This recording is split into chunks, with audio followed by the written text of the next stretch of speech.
ថ្ងៃមនុស្សយើងមិនមែនខ្ជិលទេតែក៏ប្រកាសងារខ្លះវាធ្វើឲ្យយើងមានអារម្មណ៍ថាធំពេកធ្ងន់ពេកឬក៏គួរឲ្យធុញទ្រាន់ពេកហើយយើងតែងតែនិយាយថាចាំស្អែកបានមកដល់ទើបធ្វើហើយស្អែកក៏ខ្លាចជាមិនដែលបានមកដល់សោះជនជាតិជប៉ុនមានដំណោះស្រាយមួយហៅថាច្បាប់5នាទីឬ the 5-minute rule វាសាមញ្ញណាស់ការងារណាមួយដែលចំណាយត្រឹមតែ5នាទីចូលធ្វើវាឥឡូវនេះឆ្លើយតបសារឥឡូវនេះកែរឿងតូចៗឥឡូវនេះបញ្ចប់ភារកិច្ចតូចៗឥឡូវនេះហើយប្រសិនបើវាជាការងារធំឬពិបាកកុំត្រូវការពេលច្រើនធ្វើវាត្រឹមតែ5នាទីប៉ុណ្ណោះមិនចាំបាច់ដល់1ម៉ោងមិនទាមទារឲ្យល្អឥតខ្ចោះគ្រាន់តែចំណាយពេល5នាទីបានហើយព្រោះការលើកទឹកចិត្តមិនកើតឡើងមិនពេលធ្វើសកម្មភាពឡើយសកម្មភាពកើតឡើងមុនហើយការលើកទឹកចិត្តនឹងកើតឡើងតាមក្រោយនៅពេលដែលអ្នកចាប់ផ្ដើមធ្វើសកម្មភាពខួរក្បាលរបស់អ្នកនឹងចាប់ផ្ដើមមានសន្ទុះឬហៅថា momentum ដែលពី5នាទីคล้ายជា10នាទីពី10នាទីคล้ายជា20នាទីហើយការងារធំៗคล้ายជារឿងដែលអាចធ្វើបានយ៉ាងងាយវិធីនេះជនជាតិជប៉ុនហៅថា Kaizen ជាជំហានតូចៗការខិតខំតិចៗ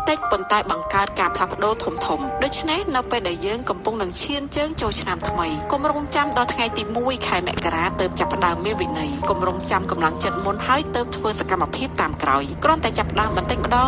ងត្រឹមតែ5នាទីប៉ុណ្ណោះពីព្រោះជោគជ័យមិនមែនមកពីការសន្យាឬក៏បដិញ្ញាធំៗនោះទេតែវាកើតឡើងពីសកម្មភាពតូចៗដែលធ្វើឡើងជាបន្តបន្ទាប់ជារៀងរាល់ថ្ងៃ